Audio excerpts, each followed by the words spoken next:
بسم اللہ الرحمن الرحیم۔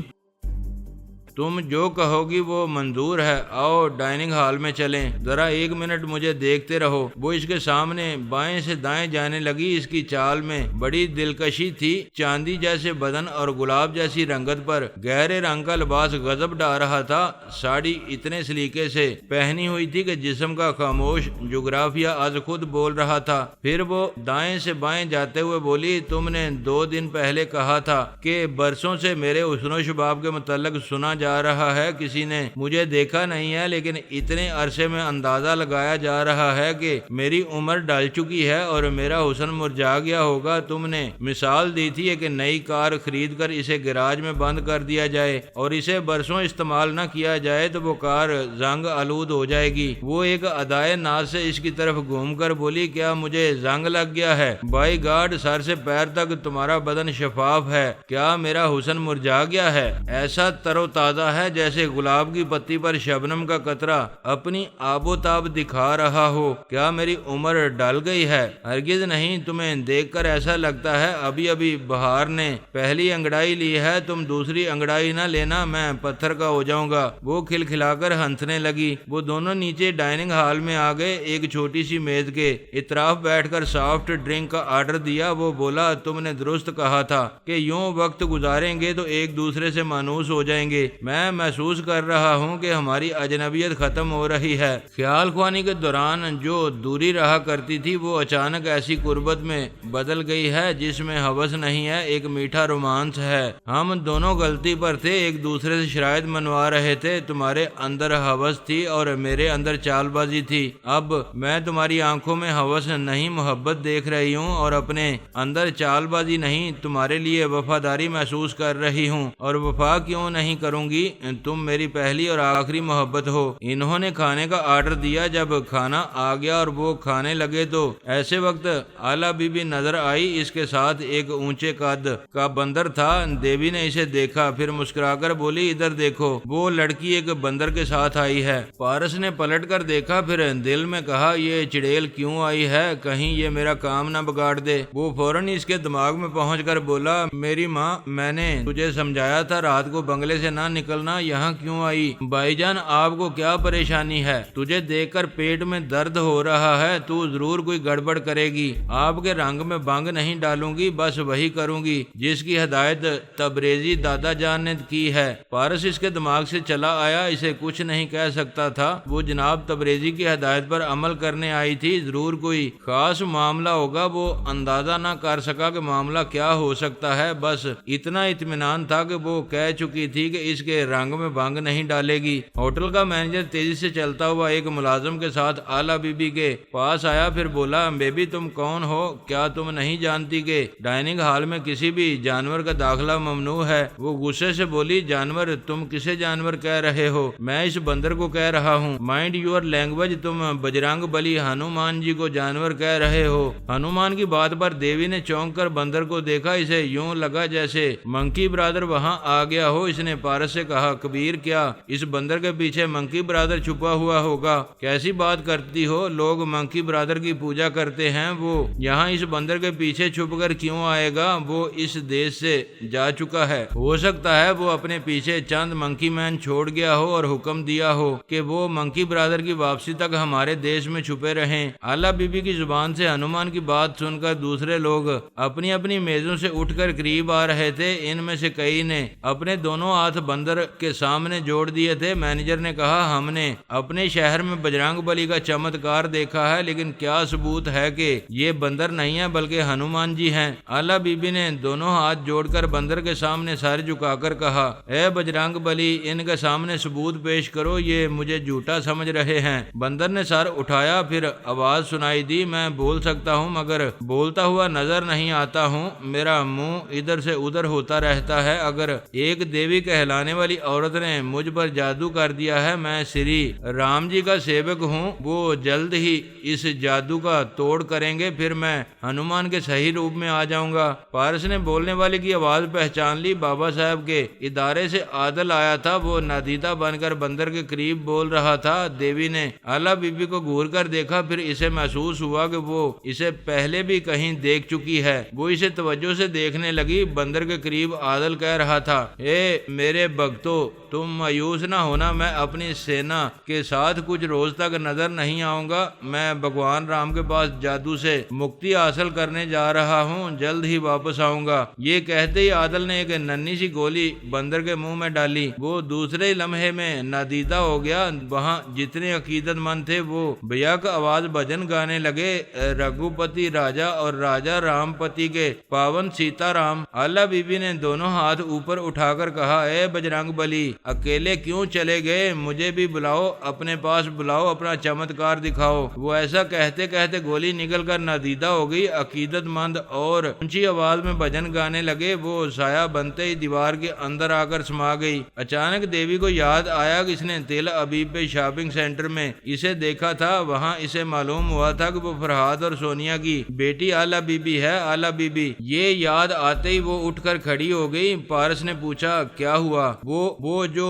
ابھی سایہ بنی ہے وہ آلا بی بی ہے، میں نے اسے تل ابیب میں دیکھا تھا، وہاں پتا چلا تھا کہ وہ فرہاد اور سونیا کی بیٹی ہے، وہ بچی ان کی بیٹی ہے۔ تو کیا ہوا؟ تم پریشان کیوں ہو رہی ہو؟ آرام سے بیٹھو۔ نہیں، میں اب جاؤں گی۔ بات کیا ہے بتاؤ تو صحیح۔ جناب تبریزی نے پیش گوئی کی تھی کہ آلا بی بی 7 برس کی عمر میں مجھے بے نقاب کرے گی، تب پارس سے میری شادی ہوگی۔ وہ ہنستے ہوئے بولا، وہ بچی ابھی شاید 4 برس کی ہوگی، 7 برس کی نہیں ہے۔ تمہیں بے نقاب ہونے کا اندیشہ نہیں کرنا چاہیے۔ بائی دا وے، کیا تم ابھی بے نقاب نہیں ہو؟ یہ تمہارا اصلی چہرہ نہیں ہے۔ نہیں ہے، آج تک کسی نے میرا اصلی چہرہ نہیں دیکھا ہے، تم بھی نہیں دیکھ رہے ہو۔ میں نے سوچا ہے آج رات تمہارے ساتھ گزارنے کے بعد سرپرائز دوں گی، تمہیں اپنا اصلی چہرہ دکھاؤں گی، لیکن اس سے پہلے ہی وہ یہاں آئی ہے، ضرور کوئی خاص بات ہے، وہ کچھ گڑبڑ کر سکتی ہے۔ وہ چھوٹی سی بچی بھلا کیا گڑبڑ کرے گی؟ ہو سکتا ہے وہ ہماری ملاقات نہ ہونے دے، یہ موقع ہی نہ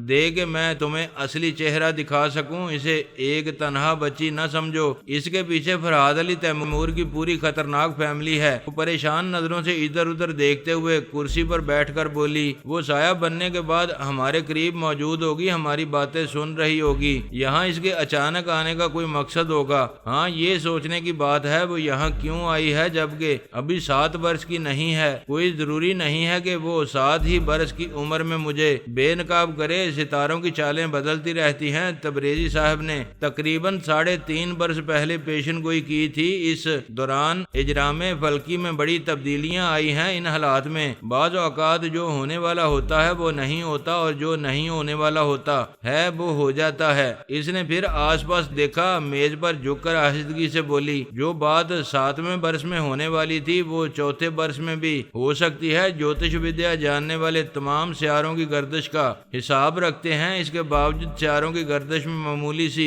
تبدیلی کے باعث پچھلے حساب میں یا پچھلی پیشن گوئی میں فرق پیدا ہو جاتا ہے۔ پارس نے کہا، پلیز اپنی جوتش ودیا کو رہنے دو، تم کہیں نہ جاؤ، میرے ساتھ رہو، ہم تمام رکاوٹوں سے لڑتے ہوئے آج وصل کی رات گزاریں گے۔ میں ابھی تمہارے ساتھ نہیں رہ سکوں گی، مجھے جانے دو۔ 2 گھنٹے تک دھیان گیان میں رہ کر معلوم کروں گی کہ وہ آلا بی بی سایہ بن کر میرے اندر سمائی ہوئی ہے یا کہیں چلی گئی ہے۔ اگر وہ میرے اندر ہوگی تو میں آتما شکتی کے ذریعے اسے بھگا دوں گی۔ 9 بج رہے ہیں، میں جا رہی ہوں، ٹھیک 11 بجے آؤں گی، تم جہاں جاؤ گی وہاں تک تمہیں چھوڑ دوں۔ شکریہ، مگر مجھے تنہا جانے دو، تم تھوڑی دیر تک یہاں بیٹھے رہو۔ وہ وہاں سے جانے لگی، پارس اسے دیکھتا رہا۔ جب وہ نظروں سے اوجھل ہو گئی تو اس نے خیال خوانے کی پرواز کی، آمنہ کے پاس پہنچ کر بولا، ممی، کیا جناب تبریزی کی پیش گوئی میں تبدیلی آئی ہے؟ کس پیش گوئی کی بات کر رہے ہو؟ وہ جو دیوی شی تارا اور آلا بی بی کے سلسلے میں کی گئی تھی، وہ پیش گوئی اپنی جگہ قائم ہے، صرف وقت، حالات اور طریقہ کار میں تبدیلی آئی ہے۔ اس سے زیادہ نہ پوچھو، حالات کا سامنا کرو۔ آمنہ نے سانس روک لی، پارس دماغی طور پر حاضر ہو گیا۔ اب آئندہ کیا ہونے والا ہے یہ رات 11 بجے کے بعد معلوم ہونے والا تھا۔ منکی مخلوق نے روس کے شمال میں جو علاقہ حاصل کیا تھا اس کا نام منکی زون رکھا تھا۔ اس زون میں بڑی تیزی سے تعمیری کام ہو رہا تھا، لکڑی کے مکانات اور دفاتر وغیرہ بنائے جا رہے تھے، طبی اور سائنسی لیبارٹری اور اسلحہ فیکٹری کے لیے پختہ چار دیواری تعمیر کی جا رہی تھی۔ عارضی رہائش کے لیے دور تک ہزاروں خیمے نصب کر دیے گئے تھے۔ یہ منکی مخلوق کی بہت بڑی کامیابی تھی۔ وہ ارضی دنیا میں آنے کے بعد پہلی بار اپنی ایک آزاد ریاست بنا رہے تھے۔ ایسی کامیابی کے وقت کمانڈر اور منکی برادر کے درمیان جھگڑا شروع ہو گیا تھا، اور وہ جھگڑا ایک عورت کے لیے تھا۔ ان تمام بندروں نے سونیا کے سامنے عہد کیا تھا کہ اپنی ایک مکمل ریاست قائم کرنے تک کسی عورت سے کوئی تعلق نہیں رکھیں گے، نہ کسی عورت کے قریب جائیں گے اور نہ اس سے باتیں کریں گے۔ وہ ریاست قائم ہو رہی تھی، وہاں ضرورت کی تمام چیزوں سے الگ عورت سب سے زیادہ ضروری تھی، اس لیے کمانڈر نے ایک حسین عورت کو اپنے لیے پسند کیا۔ اسی عورت کو منکی برادر بھی پسند کرنے لگا۔ ان بندروں کا دستور تھا، اگر ایک بندر کسی دوسرے بندر کی عورت پر بری نیت رکھے تو اسے گولی مار دی جاتی تھی۔ اس حسین عورت کے بارے میں کمانڈر کا دعویٰ تھا اس نے عورت کو پہلے پسند کیا ہے اور منکی برادر اس پر نیت خراب کر رہا ہے۔ اس طرح منکی برادر الزام دے رہا تھا کہ اس کی پسند کی عورت کو کمانڈر جھوٹ بول کر حاصل کرنا چاہتا ہے۔ اصولاً عورت اس کی ہوتی ہے جس نے اسے پہلے اپنے لیے پسند کیا ہو، اور دونوں کا دعویٰ تھا کہ پہلے اس نے پسند کیا ہے۔ منکی برادر جبرن اسے حاصل کرنے کے لیے سایہ بن کر اس عورت کے اندر سما گیا تھا۔ کمانڈر بھی اس عورت سے دستبردار نہیں ہونا چاہتا تھا، اس لیے وہ بھی سایہ بن کر اس عورت کے اندر سما گیا تھا۔ اس طرح وہ دونوں اس کے اندر رہ کر اس کی رہائش گاہ تک پہنچ گئے تھے۔ وہ اپنے مکان میں تنہا تھی۔ اس کی تنہائی سے فائدہ اٹھانے کے لیے جو بھی اس کے اندر سے نکل کر ٹھوس جسم میں نمودار ہوتا وہ اپنے رقیب کے ہاتھوں قتل ہو جاتا۔ وہ باہر نکل آئے لیکن سایہ بن کر رہے۔ دوسرے کمرے میں آ کر کمانڈر نے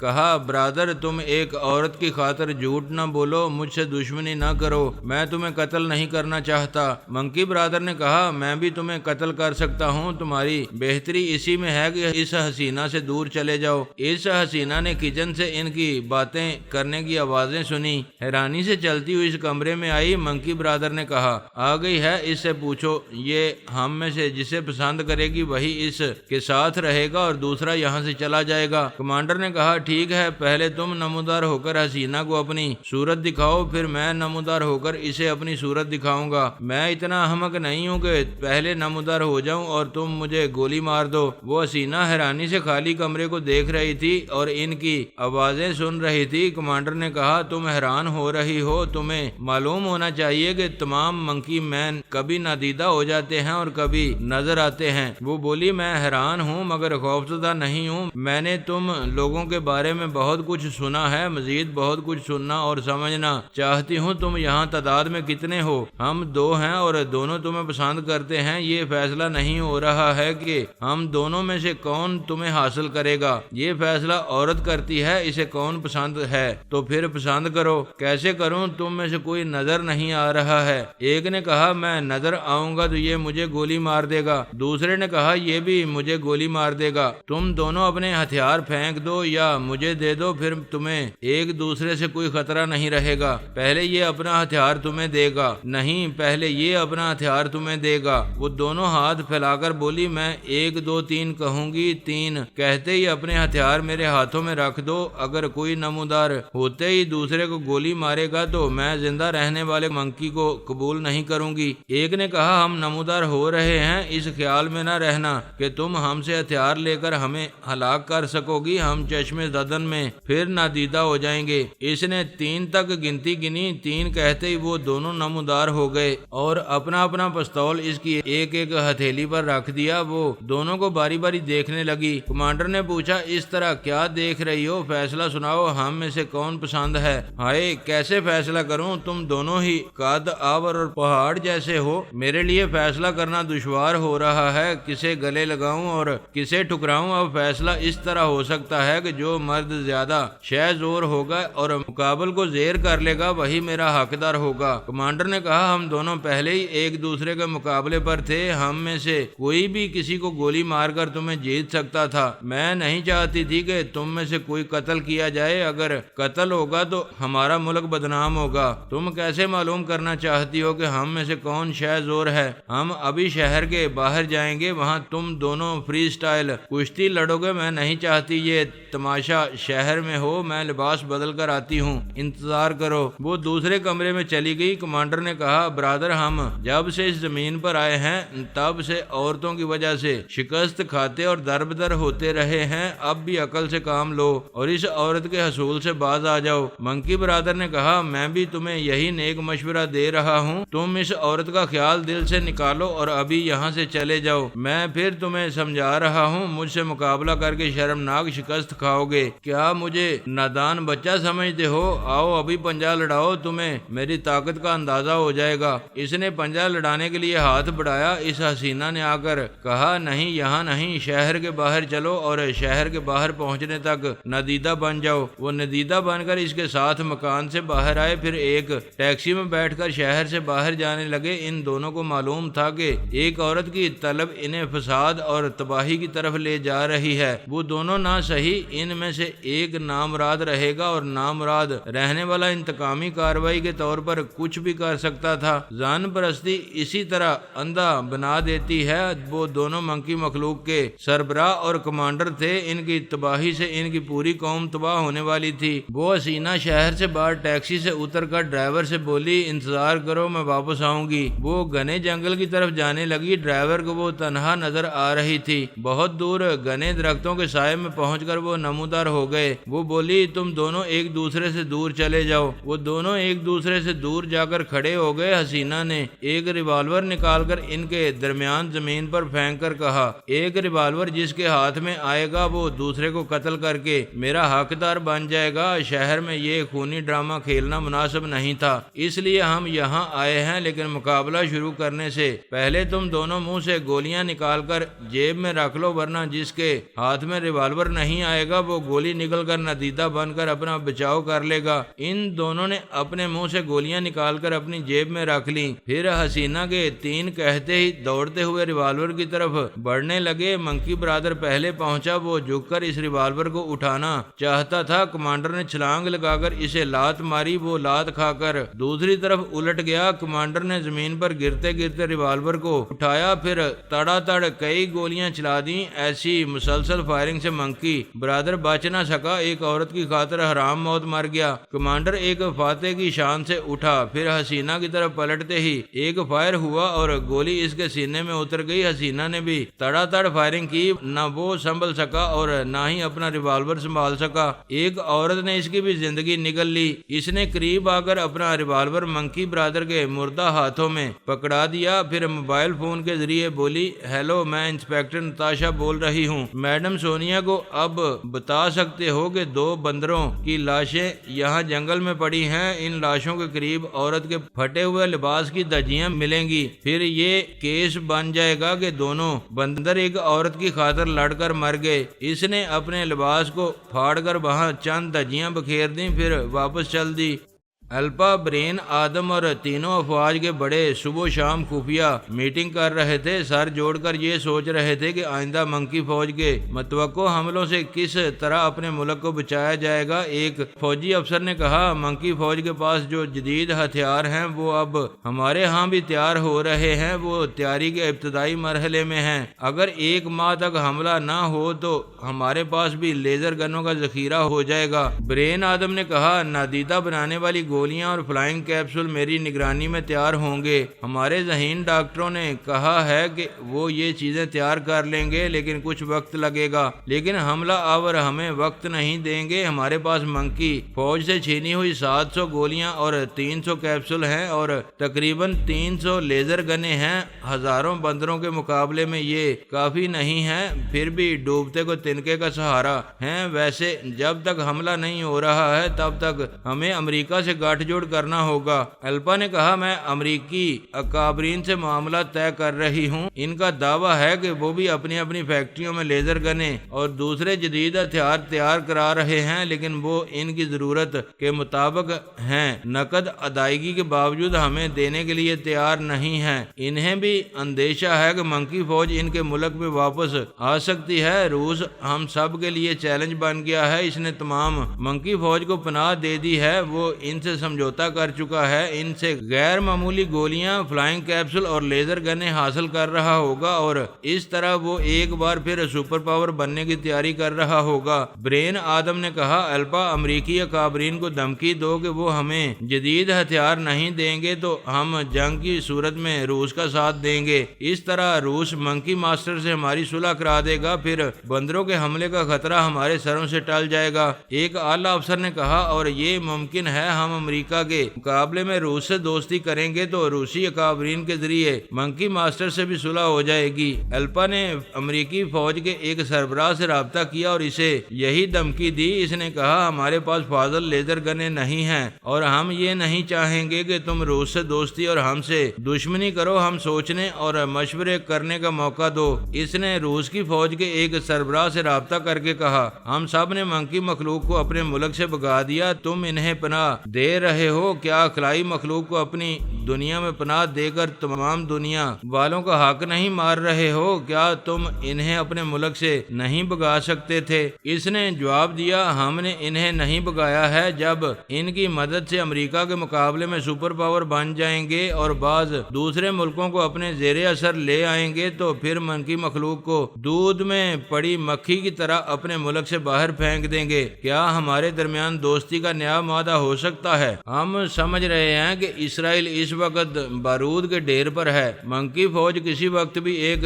دھماکے سے اسے اڑا دے گی۔ تم ہم سے دوستی کر کے منکی ماسٹر کا غصہ ٹھنڈا کرنا چاہتی ہو، اگر ہم صلح کرا دیں تو تمہارا ملک بہت بڑی تباہی سے محفوظ رہے گا۔ ہاں، ہماری پہلی اور آخری کوشش یہی رہے گی کہ ہمارے ملک پر منکی فوج حملہ نہ کرے۔ اور کیا تم نہیں چاہو گے کہ تمہارے سپر پاور بننے کی راہ میں ہم رکاوٹ نہ بنے؟ کیا ہمارے راستے میں رکاوٹ بننے کی دھمکی دے رہی ہو؟ دھمکی نہیں ہے، میرے تمام ٹیلی پیتھی جاننے والے وہاں پہنچ کر تمہاری انتظامی مشینری کو الٹ پلٹ کر سکتے ہیں۔ میں اس سلسلے میں امریکی ٹیلی پیتھی جاننے والوں کی خدمات حاصل کر سکتی ہوں۔ روسی افسر نے کہا، تم کتنے ٹیلی پیتھی جاننے والوں کی خدمات حاصل کرو گی؟ 1000، 2000 یا 10,000؟ ہمارے پاس ایک ایسی طاقت ہے کہ تمہارے ہزاروں ٹیلی پیتھی جاننے والے یہاں ایک لمحہ بھی ٹھہر نہیں سکیں گے۔ الپا نے حیرانی سے پوچھا، تمہارے پاس ایسی کیا طاقت ہے؟ وہ طاقت ابھی ہمارے درمیان بیٹھی ہوئی ہے، لو